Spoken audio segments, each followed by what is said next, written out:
yang sudah praktek dan sudah berada dalam ketenangan secara istiqomah, lanjutkan. Tenang itu belum puncak, tenang itu masih jiwa, belum di ruh. Ruh itu hanya menjadi penyaksi, tanpa penilaian, tanpa perbandingan, tanpa menghakimi, karena ruh hanya menjadi penyaksi yang netral, yang sadar. Dan di saat sudah berada dalam ruh, leburkan lagi, kembalikan lagi.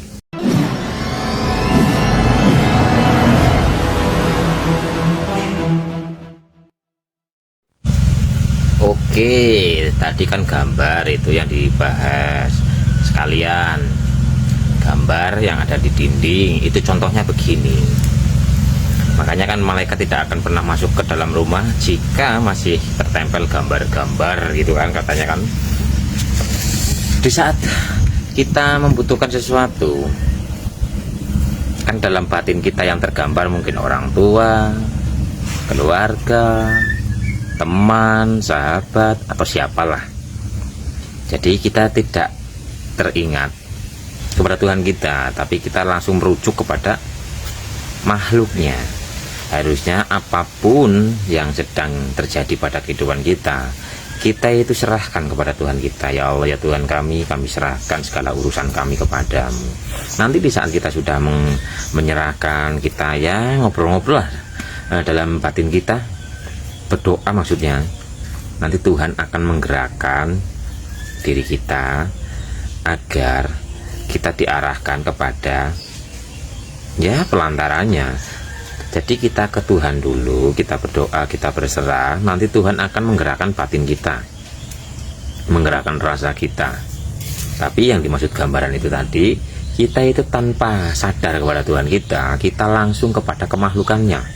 Lagi mungkin ada masalah yang tergambar dalam pikiran kita, dalam batin kita, itu adalah orang tua atau kemakhlukan dan sebagainya. Itu lepaskan. Yang ada di dinding hati kita hanya Dia yang menguasai ruangan batin kita, hanya Dia. Jadi lepaskan gambar-gambar itu. Itu gambar-gambar nih Bapak Ibu, bisa dipahami kan? Dan yang dimaksud patung itu adalah ya sama aja sih. Makhluk bisa apa? Kita bisa apa? Jadi di saat kita ada masalah, ada sesuatu, kita kan biasanya mempertuhankan, minta bantuan kepada A, B, C, D tanpa adanya kesadaran.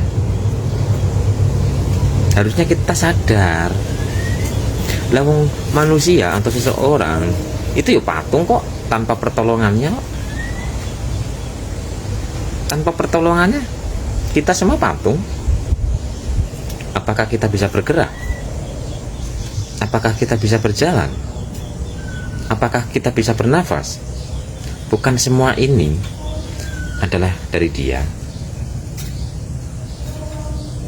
Jadi yang dimaksud hancurkan patung-patung, dalam ceritanya Nabi Ibrahim menghancurkan patung-patung, itu adalah menghancurkan keakuan-keakuan dalam diri. Makanya keakuan-keakuan dalam diri itu dihancur leburkan sama Nabi Ibrahim. Keakuan bagaimana? Kita merasa bisa, kita merasa punya, kita merasa lebih dari yang lain, kita merasa ini, merasa itu. Itu kecil, patung-patung kecil. Mau sebenarnya kita ya patung kok, nggak bisa apa-apa kok. Kita itu hanya sebagai patung, tanpa pertolongannya, tanpa kasih sayangnya. Kita ini patung. Jadi di saat kita meminta tolong kepada manusia tanpa ada kesadaran yang hadir, sama saja kita mempertuhankan patung. Alhamdulillah, berkat Dia usaha jadi lancar. Loh, dianya harusnya Dia sang hidup, tapi umumnya dianya Dia makhluk. Karena teman saya, karena saudara, karena orang tua, karena hasil jeripayah saya sendiri. Aduh, kesadarannya oke lah, dalam sosial kata-kata ini nggak masalah diucapkan, cuman dalam kesadaran batin, kesadaran rohani, kesadaran diri, Di saat mengatakan seperti itu, kesadaran sejatinya muncul dalam hatinya lewat pelantara dia, lewat pelantara pertolongan dia makhluk secara lesan, tapi secara batin Sang Tuhan yang menggerakkan hatinya untuk menolong kita, Sang Tuhan yang menggerakkan badannya untuk menolong kita, Sang Tuhan yang menggerakkan ya segala aktivitas makhluk itu untuk membantu kita. Jadi ada kesadarannya. Di saat kita tidak ada kesadarannya, berarti kita mempertuhankan patung. Bahkan diri kita sendiri mempertuhankan patung itu kok. Wong kita nggak bisa apa-apa, tapi kita merasa bisa segalanya. Kita nggak tahu apa-apa, kita merasa bahwa kita tahu segalanya. Hancurkan patung-patung itu. Dan oleh Nabi Ibrahim, patung yang disisakan itu yang paling besar. Apa sih patung yang paling besar dalam diri kita? Kemelekatan, keakuan diri.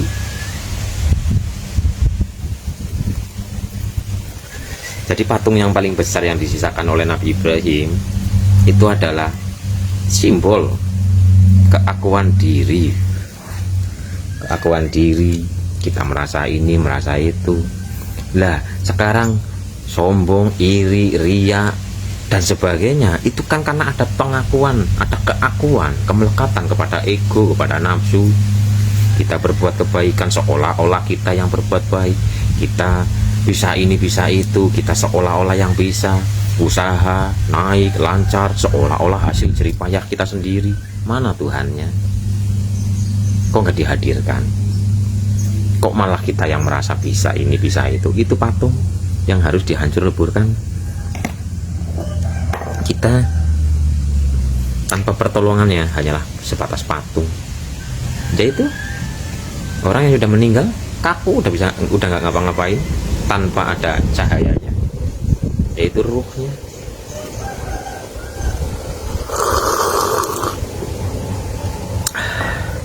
Jadi mempertuhankan patung sebenarnya dalam diri kita ini. Dalam diri kita melihat orang yang apa itu patung dan sebagainya, kita kaji, kita ambil untuk masuk ke dalam diri. Apakah diri kita ini mempertuhankan diri kita sendiri? Bukankah kita nggak bisa apa-apa tanpa ada cahayanya, yaitu sang ruh yang murni? Bukankah tanpa pertolongannya kita patung, nggak bisa ngapa-ngapain? Tapi kenapa dalam kenyataannya Tuhan itu seolah-olah dilalaikan? Berkat si anu, si itu, si dia, si mereka, berkat usaha apa ya, banting tulang aduh larane, peras keringat atau berapa rio, sampai menjadi sukses seperti ini. Lah, tanpa adanya kesadaran, tanpa berterima kasih kepada Tuhan kita. Harusnya kan kita berterima kasih, ada kesadaran. Ya Allah, ya Tuhan kami, terima kasih atas limpahan rahmat karuniamu yang selalu Engkau curahkan kepada kami secara terus-menerus, tanpa putus. Biar kita tidak mempertuhankan siapapun kecuali Dia. Umpama melihat makhluknya, pandang sampai kepada hidupnya. Pandang kepada hidupnya, sadari hidup melingkupi segala sesuatu. Begitu. Ini kan tadi ada yang nanya, patung itu apa? Patung itu adalah mempertuhankan makhluk, dah gitu aja. Hancur leburkan kemelekatan kita kepada sang makhluk. Menghancur leburkan kemelekatan kita kepada sang makhluk bukan meninggalkan, bukan. Tapi menghancur leburkan, memutuskan kemelekatan yang di dalam batin. Jadi yang di dalam batin, bukan meninggalkan si apa ya, keluarga, pekerjaan, bukan. Belajar kesejatian itu bukan seperti itu. Kan ada orang yang meninggalkan yang mungkin lagi kerja, punya perusahaan, ditinggalkan untuk belajar kesejatian, ujung-ujungnya nanti di berapa tahun kemudian mumet sendiri. Bukan seperti itu. Yang ditinggalkan, yang dihilangkan itu bukan itunya, tapi keakuannya, kemelekatan kita kepada dunia, kemelekatan kita kepada keluarga, kemelekatan kita kepada usaha, kepada materi dan sebagainya. Kemelekatannya. Jadi kemelekatannya yang harus dibuang. Makanya jika engkau mencintai pekerjaanmu, mencintai orang tuamu, ada itu di ayat apa itu Al-Quran ada. Maka tunggulah sampai Tuhan memberikan keputusan.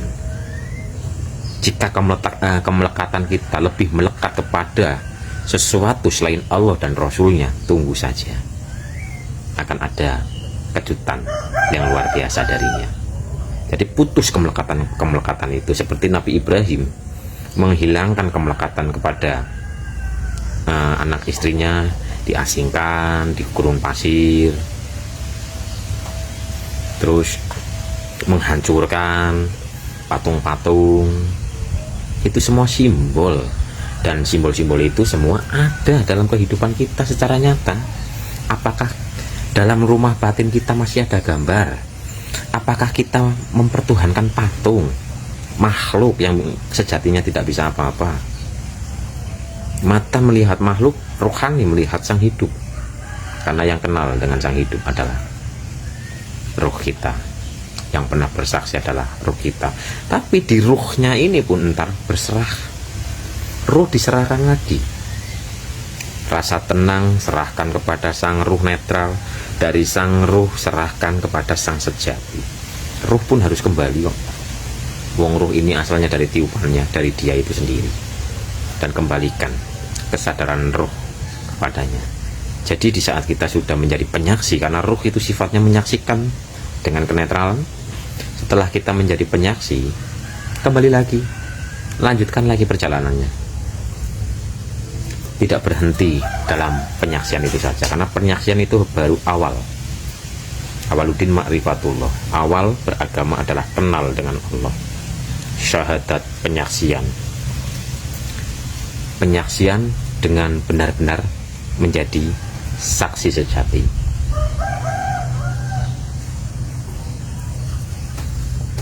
Dan yang benar-benar sudah kenal itu hanya sang ruh. Karena lastu birobikum qalu bala syahidna. Sebelum kita ditiupkan ke alam ini, dihadirkan ke alam ini, Tuhan sudah pernah membuat perjanjian, penyaksian pada sang ruh. Diri kita itu adalah sang ruh. Diri kita sejati adalah ruci, ruh suci, romo, roh utomo. Itu diri kita. Kalau kita raga, di saat ruh sudah lepas dari raga, raga akan berganti nama dengan sebutan jenazah, mayat, dan sebagainya. Tapi kita akan tetap ada, melanjutkan perjalanan berikutnya. Jadi kenalilah diri, karena hanya dengan kenal diri maka dia akan kenal yang sejati, Gusti Kang Akarya Jagat. Jadi ruh pun masih harus diserahkan. Terus lanjutkan. Yang sudah praktek dan sudah berada dalam ketenangan secara istiqomah, lanjutkan. Tenang itu belum puncak. Tenang itu masih jiwa, belum di ruh. Ruh itu hanya menjadi penyaksi, tanpa penilaian, tanpa perbandingan, tanpa menghakimi. Karena ruh hanya menjadi penyaksi yang netral, yang sadar. Dan di saat sudah berada dalam ruh, leburkan lagi, kembalikan lagi, agar kembali kepada asal mula diri. Kita asalnya dari dia. Ketika kejadian sempurna, kutiupkan ruhku, kembalikan segalanya. Tapi untuk hal seperti ini ya kita terus bersihkan batin kita, terus berbuat kebajikan, pikiran dijaga, ucapan dijaga, rasa pun dijaga. Jaga. Umpama pikiran mau liar, langsung sadari saat ini, sekarang ini, biar tenang. Umpama rasanya kok sedih, sadari saat ini, sekarang ini. Mengeluh, sadari kenikmatan yang sudah diberikan kepada kita selama ini. Khawatir apa yang mau dikhawatirkan? Masa depan belum terjadi kok.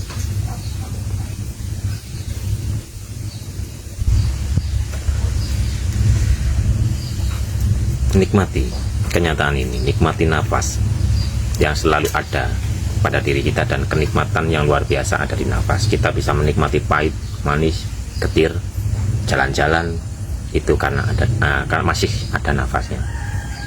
Tapi nggak berhenti di nafasnya saja, lanjutkan lagi. Bukan hanya nafas yang masuk dan keluar ini, lanjutkan lagi, karena nafas ini pun mengalir kepada kenyataan, kasunyatan.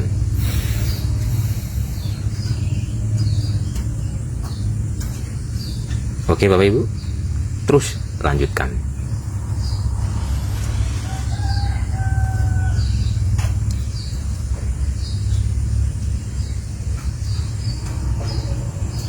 Assalamualaikum Mas. Waalaikumsalam. Maaf mau nanya Mas, misalnya kita bilang aku menjadi PNS karena doa orang tuaku.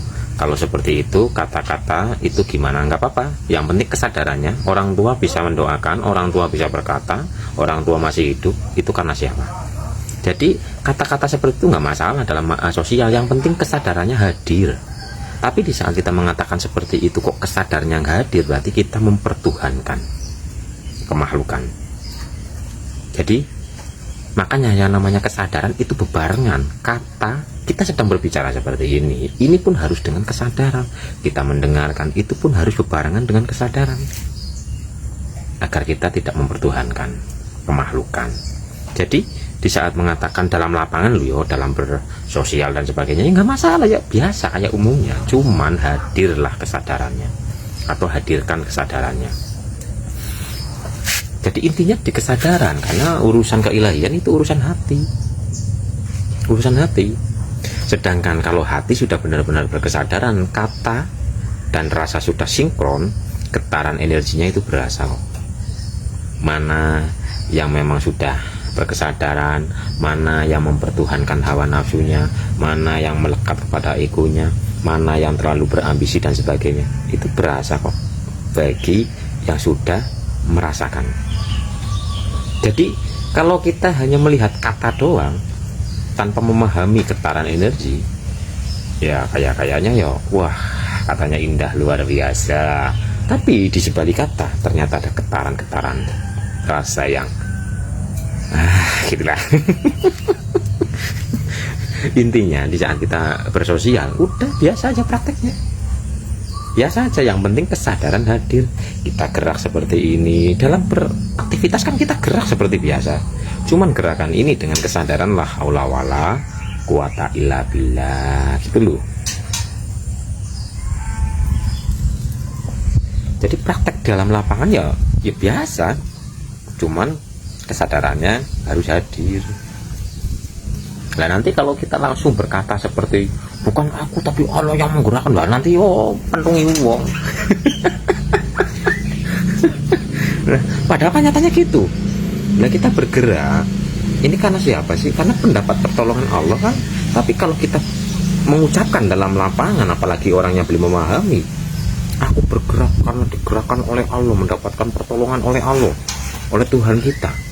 Lah yo malah dibilang ini bilang itu. Makanya ada yang namanya kebijaksanaan. Kesadarannya ada 3. Kesadaran sebagai hamba, kesadaran kesadaran dengan sesama makhluk, kesadaran dengan sang ilahi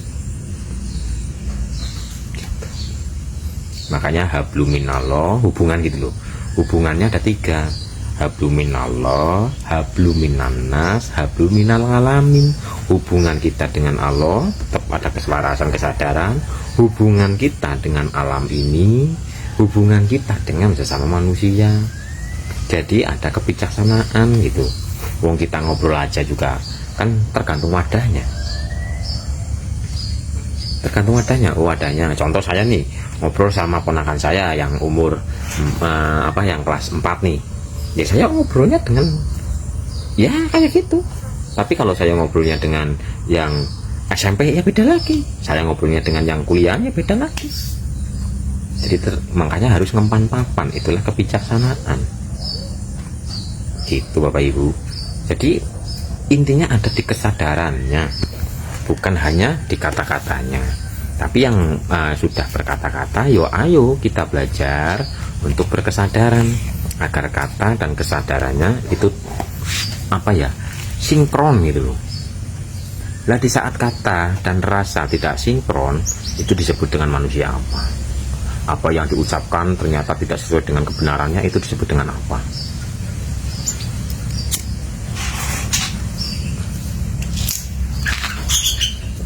Dan kesadaran itu akan hadir di saat kita terus membersihkan batin, memurnikan jiwa, berserah kepadanya. Maka energi-energi negatif, endapan-endapan energi negatif atau disebut dengan dosa-dosa itu akan terbersihkan secara perlahan-lahan. Lah, bersihnya dosa itu adalah kita merasakan rasa yang tenang. Yang dulunya kita sering khawatir, sering bersedih, sering marah dan sebagainya, tapi kita terus mendekat kepada Sang Sejati, membersihkan diri ini, maka rasa kita akan semakin tenang dan sebagainya. Karena jiwa kita yang sejati itu makomnya adalah rasa yang tenang dan menikmati hidup. Kalau roh itu menjadi penyaksi dengan kenetralan.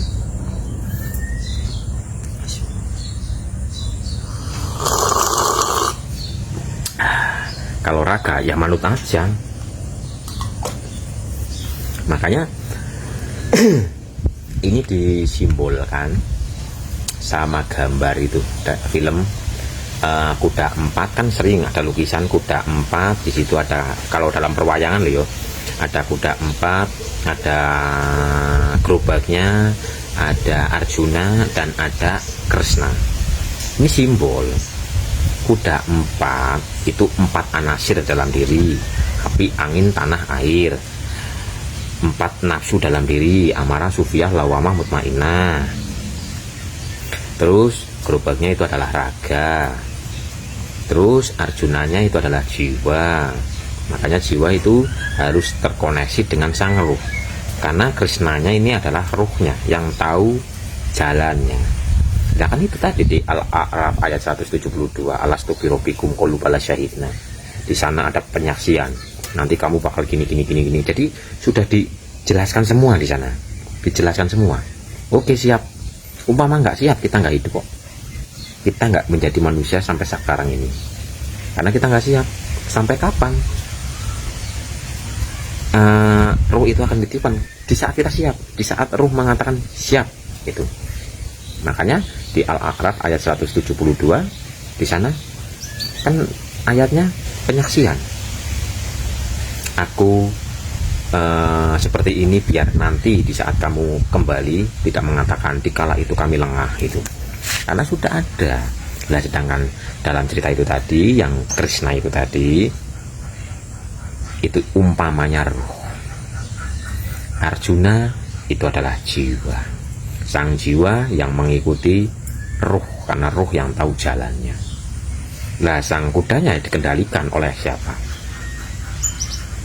Oleh siapa coba?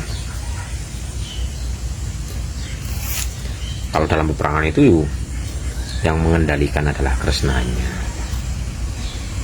Terus gerobaknya itu adalah raganya.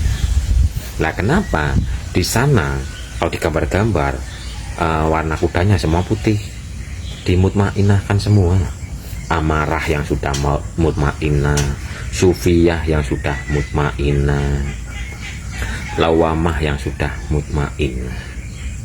Jadi di nafsunya ini dikendalikan dulu, makanya warnanya putih. Jadi wahai jiwa-jiwa yang tenang, itu loh, nafsul mutmainah. Ini amarahnya sudah tenang, apinya ibarat sudah menjadi api yang bermanfaat. Kalau apinya belum tenang, ini menggebu-gebu, terlalu berambisi, yo ngamukan, yo emosian. Itu kalau apinya terlalu tinggi. Kalau anginnya terlalu kenceng, yo kepenginan, opo bae kepengin, wis duwe tuku maning. Wis pokoknya intinya kepenginan.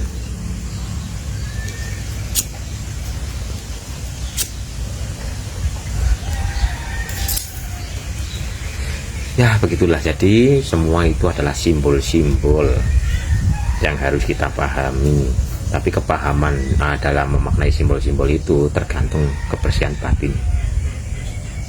Karena pemahaman-pemahaman hakikat itu muncul dari dalam diri di saat batin kita, hijab-hijabnya telah terkelupas, terbersihkan. Semakin bersih hati kita, semakin banyak pemahaman yang muncul dari dalam diri kita. Ini disebut dengan laduni, iso tanpa diwurui, karena pemahaman-pemahaman itu muncul dari dalam dirinya. Tapi syaratnya adalah bersihnya batin dan berserah diri. Jadi apakah bisa pintar tanpa belajar membaca? Bisa. Tanpa belajar membaca yang ABCD itu loh, bisa.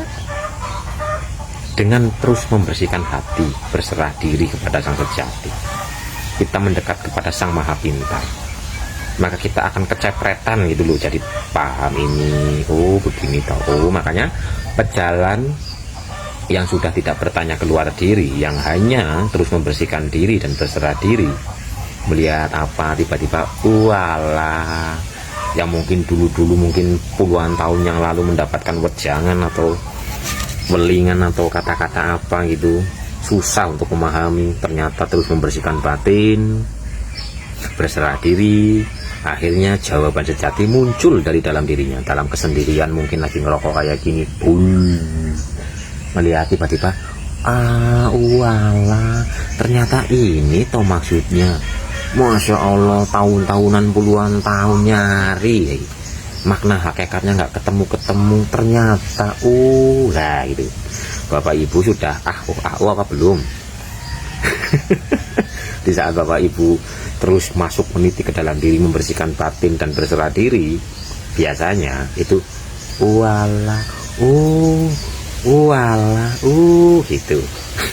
Sudah apa belum? Sudah merasakan itu belum?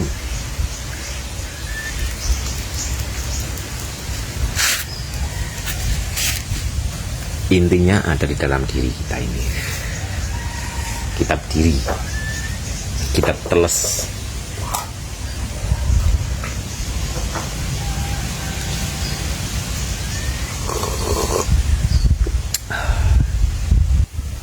oh ini mas, iya cuma angau doang. Yang penting terus bersihkan, meniti ke dalam diri. Dan nanti kalau nggak tanya itu ya tersesat. Itu kan kalau pikiran. Kalau mau bikin kandang burung yo, apa mau nyervis motor atau apa, ya belajar, ya tanya, cari alamat ya tanya. Kalau rohani lu yo, yang dibahas di sini kan rohani itu. Kalau rohani itu jangan pernah bertanya keluar diri, karena itu tidak akan merubah getaran energi rasa kita. Makanya Nabi Khidir memberi syarat kepada Nabi Musa itu, kamu tidak akan pernah bisa sabar mengikutiku. Aku sabar. Akhirnya dalam 3 perjalanan 3 cerita, tanya terus, udah. Nggak boleh melanjutkan lagi karena bertanya. Dan orang-orang zaman dulu ketika menuntun muridnya itu nggak pernah memberikan jawabannya. Ketika muridnya bertanya, "Pak Guru, ini apa maksudnya?" Paling-paling jawabannya nggak jelas, nggak mengarah kepada inti. Matumai yo bocah takon baik kapan cerdas gitu loh. Karena pertanyaan apapun yang kita dapatkan dari luar diri, asal kerohanian, biarpun itu pemahaman dia pengertian, kalau dapatnya dari luar diri itu hanya menjadi pengetahuan yang nyantelnya di otak, di perpustakaan pikiran. Tapi kalau kita lelaku, kita berproses, puasa, tirakat, berbuat kebajikan, terus berprasangka baik, berserah dan sebagainya, itu dengan sendirinya batin kita bersih. Ketika batin kita bersih, cahaya bermunculan.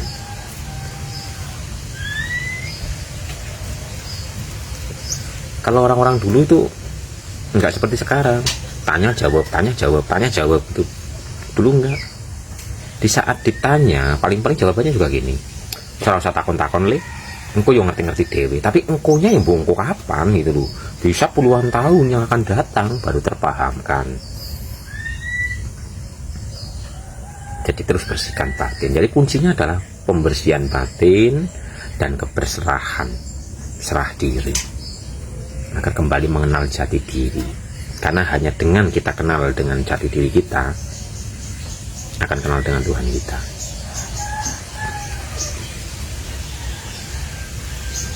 Man arofa nafsahu fakot arofa robbahu. Barang siapa kenal dirinya, maka ia akan kenal dengan Tuhannya. Biar tahu rahasia dibalik rahasia. Manusia adalah rahasiaku, aku adalah rahasia manusia. Begitu Bapak Ibu. Ini jawaban-jawaban dari pertanyaan-pertanyaannya, saya bikinin jawabannya di sini saja. Oke? Apakah bisa dipahami?